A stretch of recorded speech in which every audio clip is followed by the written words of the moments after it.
Assalamualaikum warahmatullahi wabarakatuh. Jumpa lagi dengan saya di konten yang santai, kreatif, dan bermanfaat. Jangan lupa subscribe dan like-nya. Oke sahabat Dikbud, kali ini kita akan bahas tentang sekolah penggerak dan SMK Pusat Keunggulan. Pada video sebelumnya, kita sudah membahas tentang kurikulum prototipe yang sudah diuji coba di 2.500 sekolah penggerak dan SMK PK. Paparan ini saya ambil dari portal program sekolah penggerak di web kemendikbud.go.id. Di situ disampaikan bahwa visi pendidikan Indonesia adalah mewujudkan Indonesia maju yang berdaulat, mandiri, dan berkepribadian melalui terciptanya pelajar Pancasila. Nah, ciri dari pelajar Pancasila ini adalah bernalar kritis, kreatif, mandiri, beriman, bertakwa kepada Tuhan Yang Maha Esa, dan berakhlak mulia, bergotong royong, dan berkebinekaan global. Nah, sekolah penggerak inilah yang merupakan katalis untuk mewujudkan visi pendidikan Indonesia tersebut, sahabat Dikbud. Program sekolah penggerak ini merupakan penyempurnaan program transformasi sekolah sebelumnya, yaitu program kolaborasi antara Kemdikbud dengan pemerintah daerah, di mana komitmen Pemda menjadi kunci utamanya. Kemudian intervensinya dilakukan secara holistik, mulai dari SDM sekolah, pembelajaran, perencanaan, digitalisasi, dan pendampingan pemerintah daerah. Program ini juga memiliki ruang lingkup yang mencakup seluruh kondisi sekolah, tidak hanya sekolah unggulan saja, baik negeri dan swasta. Jadi tidak hanya negeri saja ya sahabat Dikbud, tapi swasta juga. Kemudian pendampingannya dilakukan selama 3 tahun ajaran, dan sekolah dapat melanjutkan upaya transformasinya secara mandiri. Kemudian program ini juga dilakukan secara terintegrasi dengan ekosistem, sehingga seluruh sekolah di Indonesia nantinya akan menjadi sekolah penggerak. Sahabat Dikbud, program sekolah penggerak ini akan mengakselerasi sekolah negeri atau swasta di seluruh tahap untuk bergerak 1-2 tahap lebih maju dalam waktu 3 tahun ajaran. Di sini ada 4 tahapan proses transformasi sekolah di Indonesia. Jadi sahabat Dikbud, nanti sekolah penggerak itu akan ditentukan startnya pada tahap yang mana dulu. Apakah ada di tahap 1, tahap 2, tahap 3, ataupun tahap 4.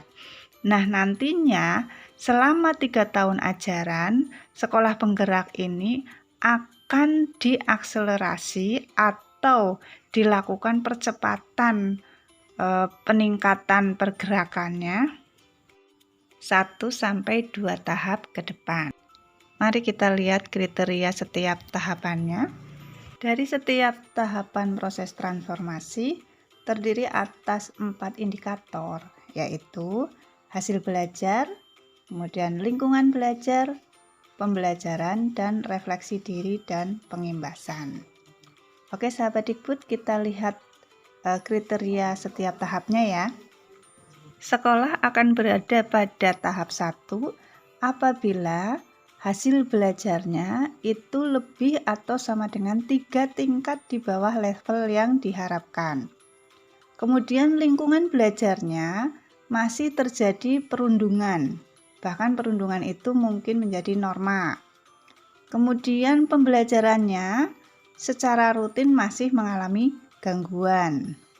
Kemudian sekolah tersebut juga belum melakukan refleksi diri dan pengimbasan. Kemudian untuk tahap 2, sekolah akan berada pada tahap 2 apabila hasil belajarnya 1-2 tingkat di bawah level yang diharapkan. Kemudian lingkungan belajarnya masih terjadi perundungan namun tidak menjadi norma. Kemudian pembelajarannya belum memperhatikan kebutuhan dan tingkat kemampuan murid. Dan sekolah tersebut juga belum melakukan refleksi diri dan pengimbasan.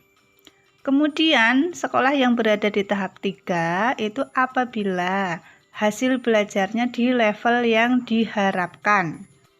Perundungan sudah tidak terjadi di lingkungan belajarnya.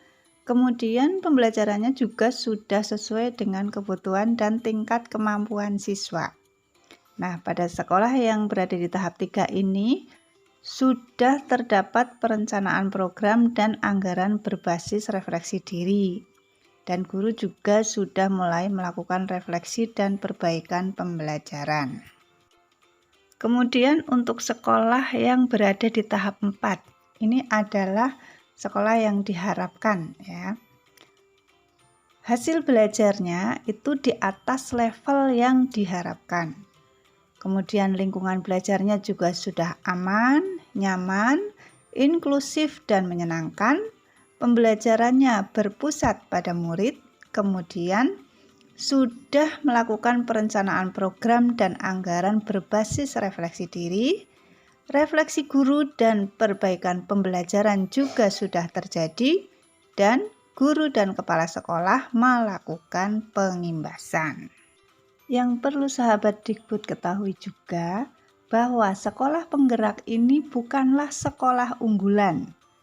Sekolah penggerak juga tidak mengubah input, namun meningkatkan kapasitas SDM dan mengubah proses. Jadi nanti ke depannya semua sekolah akan menjadi sekolah penggerak. Sahabat Dikbud di seluruh Indonesia, program sekolah penggerak ini terdiri dari 5 intervensi yang saling terkait dan tidak bisa dipisahkan. Semuanya itu bertujuan untuk mewujudkan profil pelajar Pancasila. Nah, apa saja intervensi yang dilakukan? Yang pertama adalah pendampingan konsultatif dan asimetris, yaitu merupakan program kemitraan antara Kemendikbud dan pemerintah daerah, di mana Kemendikbud itu akan memberikan pendampingan implementasi sekolah penggerak. Intervensi yang kedua adalah penguatan SDM sekolah, yaitu penguatan kepala sekolah, pengawas sekolah, penilik sekolah, dan guru melalui program pelatihan dan pendampingan intensif atau coaching one-to-one dengan pelatih ahli yang sudah disediakan oleh Kemdikbud. Kemudian selanjutnya adalah intervensi pada pembelajaran dengan paradigma baru. Nah, ini yang kemarin kita bahas sebagai kurikulum prototipe ya, sahabat Dikbud, yaitu pembelajaran yang berorientasi pada penguatan kompetensi dan pengembangan karakter yang sesuai dengan nilai-nilai Pancasila melalui kegiatan pembelajaran di dalam dan di luar kelas. Selanjutnya adalah perencanaan berbasis data, yaitu berupa manajemen berbasis sekolah, di mana perencanaannya berdasarkan refleksi diri satuan pendidikan. Intervensi yang terakhir adalah digitalisasi sekolah, yaitu berupa penggunaan berbagai platform digital yang bertujuan untuk mengurangi kompleksitas, meningkatkan efisiensi, menambah inspirasi, dan pendekatan yang disesuaikan. Nah, sekarang mari kita perdalam masing-masing dari intervensi tersebut ya, sahabat Dikbud. Yang pertama, pendampingan konsultatif dan asimetris. Apa saja pendampingan yang akan diberikan oleh Kemendikbud? Di sini dicantumkan bahwa Kemdikbud melalui UPT di masing-masing provinsi akan memberikan pendampingan bagi Pemda provinsi dan kabupaten atau kota dalam perencanaan program sekolah penggerak. Selain itu, UPT Kemdikbud di masing-masing provinsi juga akan memberikan pendampingan Pemda selama implementasi sekolah penggerak, seperti fasilitasi Pemda dalam sosialisasi terhadap pihak-pihak yang dibutuhkan, hingga mencarikan solusi terhadap kendala lapangan pada waktu implementasi. Jadi pendampingannya dimulai dari perencanaan sampai implementasi, sahabat Dikbud. Mantap sekali ya. Sekarang kita lihat intervensi yang kedua, sahabat Dikbud, yaitu penguatan SDM sekolah. Dalam penguatan ini terdiri dari pelatihan, pendampingan, dan implementasi teknologi. Yang pertama, pelatihan. Pelatihan ini diperuntukkan untuk KS, pengawas sekolah, penilik, dan guru.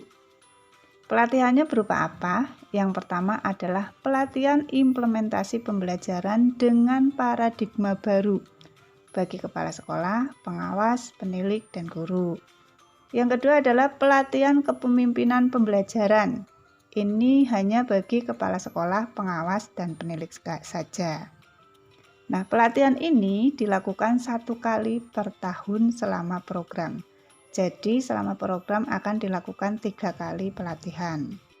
Pelatihan secara nasional akan diberikan untuk perwakilan guru, sahabat Dikbud. Sementara, untuk guru yang lain akan dilatih oleh in-house training. Selanjutnya adalah pendampingan. Pendampingan ini diperuntukkan untuk kepala sekolah, pengawas sekolah, penilik, dan guru. Pendampingannya berupa apa saja? Yang pertama adalah in-house training. Kemudian yang kedua adalah lokakarya tingkat kabupaten atau kota. Kemudian komunitas belajar atau praktisi. Di sini adalah untuk kelompok mapel. Selanjutnya adalah program pendampingan atau coaching. Coaching ini dilakukan dalam 2 bentuk. Yang pertama yaitu one-on-one dengan kepala sekolah. Kemudian yang kedua adalah bermitra dengan kepala sekolah, guru dilatih nasional untuk pendampingan berkelompok dengan guru. Nah, semua ini dilakukan secara berkala 2-4 minggu sekali selama program.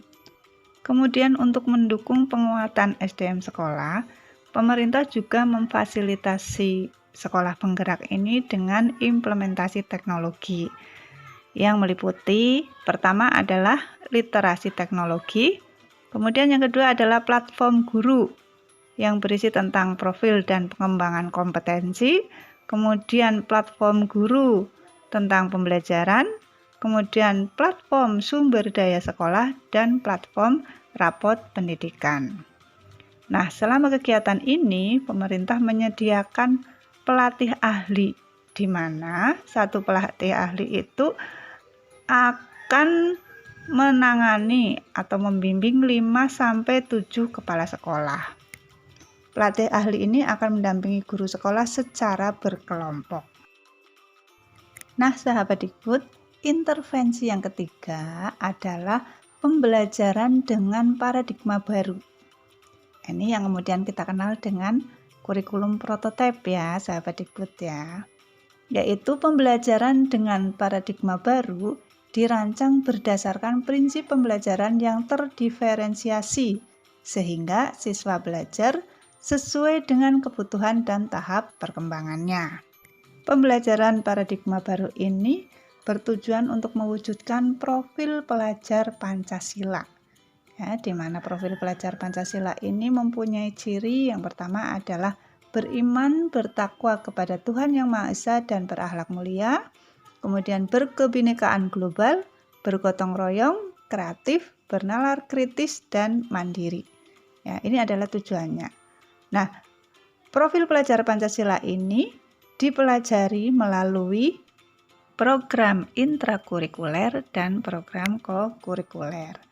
Untuk program intrakurikuler itu terdiri dari pembelajaran yang terdiferensiasi, kemudian capaian pembelajarannya itu disederhanakan, siswa memiliki cukup waktu untuk mendalami konsep dan menguatkan kompetensi, dan gurunya leluasa memilih perangkat ajar sesuai kebutuhan. Ini sebenarnya kita sudah membahasnya pada saat kita membahas kurikulum prototipe ya, sahabat Dikbud ya. Oke, kemudian program kokurikulernya itu dapat berupa lintas mata pelajaran, kemudian berorientasi pada pengembangan karakter dan kompetensi umum. Pembelajarannya interdisipliner di luar kegiatan kelas, kemudian melibatkan masyarakat dan muatan lokal dikembangkan sesuai dengan isu nasional dan global. Nah, sahabat Dikbud, perencanaan berbasis data ini adalah intervensi yang keempat, yang berupa manajemen berbasis sekolah, di mana perencanaan dilakukan berdasarkan refleksi diri dari satuan pendidikan. Di sini digambarkan ya sahabat Dikbud bahwa bahan untuk refleksi diri itu berasal dari laporan-laporan potret kondisi mutu pendidikan yang dikumpulkan dari berbagai sumber data. Nah, kemudian dirumuskan untuk menjadi sebuah perencanaan program perbaikan. Nah, perencanaan ini juga disusun dengan didampingi oleh UPT dan atau pelatih ahli. Kemudian intervensi yang terakhir atau intervensi yang kelima adalah digitalisasi sekolah. Ya, sebenarnya itu tadi sudah kita singgung sedikit ya, yaitu penggunaan berbagai platform digital yang tujuannya adalah untuk mengurangi kompleksitas, meningkatkan efisiensi, menambah inspirasi dan pendekatan yang customized. Ya, nah, tadi kita sudah membahas sedikit ya. Ada beberapa platform yang nanti disediakan oleh pemerintah, yaitu ada platform guru yang berisi profil dan pengembangan kompetensi. Ini dapat digunakan sebagai alat bantu guru untuk meningkatkan kompetensi melalui pembelajaran berbasis microlearning dan habituasi. Kemudian juga disediakan platform guru untuk pembelajaran. Nah, ini dapat digunakan sebagai alat bantu guru untuk menjalankan pembelajaran kompetensi holistik dan pembelajaran terdiferensiasi. Ya, kemudian juga ada platform sumber daya sekolah. Ini dapat digunakan untuk meningkatkan fleksibilitas, transparansi, dan akuntabilitas dalam manajemen sumber daya sekolah. Selanjutnya adalah ada dashboard rapot pendidikan. Nah, ini dapat digunakan untuk memotret kondisi mutu pendidikan secara akurat dan otomatis. Nah, ini dirujuk untuk evaluasi dan perencanaan. Nah, sahabat Dikbud, demikianlah sedikit gambaran tentang sekolah penggerak. Semoga dapat memberikan sedikit pencerahan seperti apa sih sekolah penggerak itu, kemudian apa saja yang dilakukan. Insya Allah pada video berikutnya saya akan coba membahas tentang Q&A ya, mungkin ya tanya jawab tentang sekolah penggerak ini, bagaimana cara mendaftarnya, kemudian siapa saja yang boleh mendaftar, kemudian daerah sasarannya mana saja, kemudian anggarannya dari mana, dan lain sebagainya. Insya Allah itu akan saya bahas di video selanjutnya. Jadi jangan lewatkan ya. Oke, terima kasih. Mohon maaf apabila ada salah kata. Wassalamualaikum warahmatullahi wabarakatuh.